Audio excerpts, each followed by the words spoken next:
Wargaming's Beat Map Bat Rap. Welcome back to Beat Map Bat Rap, episode 18, High Elves vs. Tomb Kings. We're entering round 4. This is going to be an incredibly fast Tomb Kings turn 4. Are you ready? They turn and face the opponent. The archers move up. Those strong archers. Magic phase, he gets 6 dispel dice, or 7, and I get 6 power dice, so no magic got off there. Archers fire and manage to inflict 1 wound, killing one of his archers. Ooh, whoop-ding. And that's it, because the Screaming Skull Catapult was still turned around, and he spent that turn just coming back around. High Elves turn 4. This will be a bit more eventful. He decides to move his guys back rather than charge me. That's because the one magic thing that did get off that I forgot is I reduced their strength and toughness down to 1. And so if they charged, they would have had a pretty hard time there. And this guy is just reform and get back in position so they can start firing as many arrows as they can into my ranks. In his magic phase, he gets 8 power dice and I get 4 dispel, so it's not too bad. He throws the Pit of Shades. I've been calling it the Pit of Despair. Gets a direct hit, and that's how many rolls I have to make. So he annihilates about 20, there's 20 right there. I think it's 22 of the skeleton warriors, just like that. And he reduces their movement again. Fires the cannonball thing into them, and just inflicts mass amounts of damage. That one actually only killed 1, but still. Firing into the archers, manages 3 hits, 3 wounds, no saves, so 3 more go down. Firing a few more shots into them, a few more being that many more, inflicts another 3 wounds, no saves, they go down. Luckily they're immune to psychology, so they don't run away. Firing at the other archers, manages 4 hits, 3 wounds, we have 1 archer left. And he fires the bolt thrower at it. And he manages 3 hits and 3 wounds. So the archers are completely gone. Other bolt thrower then fires into the warriors, which took a massive hit from that Pit of Shades. And he just rolls the regular 6 shots and manages to hit 3 of them. I do get a ward save because I have the mage with me, the regeneration basically. Fires the 1 bow from the other guy inside that group and does not manage any wounds. So end of round 4. Basically, he annihilates my archers, destroyed half my warriors. Screaming Skull Catapult is ready to fire again, but he is definitely outnumbering me, and I'm slowed down by a couple inches of movement or 1 inch of movement, so my guys are not going to be very fast when they go to charge. But we still have 2 more turns, so I've got to go in there and see what I can do against that group, maybe even get a bit of magic off. Let's see what happens in Tomb Kings turn 5. We'll be fast again, of course.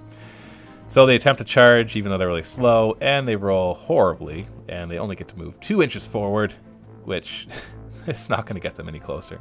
Magic phase, they do manage to get 7 power dice, but no real magic gets off. Fire the Screaming Skull Catapult, which of course misfires again.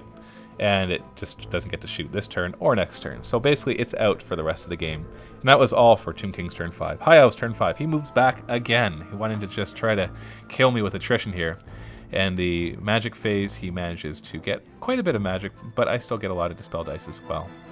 He doesn't manage to do any dice. All of the archers then fire at the warriors. We're just going to roll these all at the same time. Lots and lots of shots. We've got different colored dice for the different ballistic skills and the different strengths.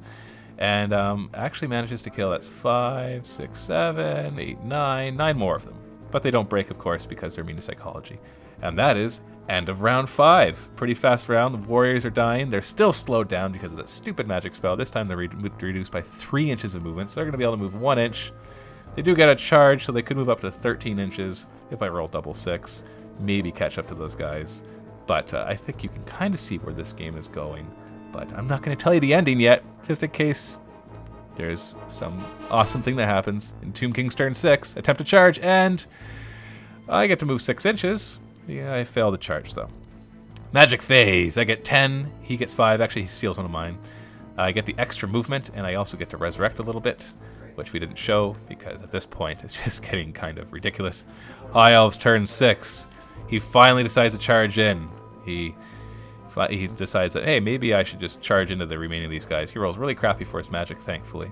Fires with his bolt thrower at my Screaming Skull Catapult, and he actually manages to kill it. He had to roll 5+, 5+, 5+, and he rolled 5+, 5+, 5+. And then this epic fight here, he challenged my Tomb King, which I accepted, and we're fighting back and forth. I managed to hit him 3 times and wound him 3 times, and he makes 2 out of 3 of his ward saves. Or I'm sorry, he didn't have all those ward saves, so he died. So go Tomb King, finally doing some damage, but then he gets to attack my skeleton warriors, managing to kill a few of them, 2, 4, and surprising, that's all he managed to do. and get to hit back, but unfortunately don't do very much damage. And of course he gets his ward saves, and 3 of his guys do go down. But I do lose that combat, and that is High Elves' victory. Well, I hope that you enjoyed that battle report. At the end, we calculated the points. And he got a little over 1,527 victory points, and I got 647. So that's a crushing victory. So good game to Max. Good game. Congratulations, you win all the prizes, and I'll give you all the prizes afterwards. And so that was tough. That was tough. At first, it looked like the Tomb Kings were going to do okay, but then they crumbled. Metaphorically and literally, they crumbled. Anyways, I hope that you enjoyed this Warhammer Fantasy Battle Report. Stay tuned for more beat map bat reps and 40k Fantasy War Machine and all sorts of other fun stuff. This is Matthew from Mini Wargaming. Happy Wargaming.